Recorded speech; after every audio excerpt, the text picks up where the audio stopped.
Akože sa rozplačem. Ale to bola ironika, ti vravím.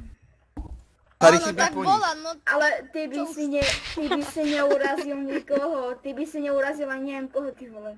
Ani prasa by si neurazil, ktoré je Aké trestné slova tu padajú. Ale John se stranou, jo? John se stranou.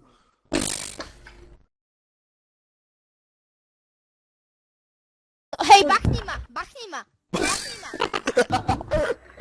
Nauč sa vraveť po slovensky a potom dať, čo hovor. Buchni ma na MTA, buchni ma.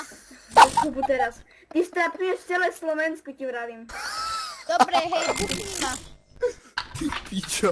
Hej, buchni ma. Keď ma buchneš, tak si dobrý. Keď to nebijem. Lebo sa bojíš, čo?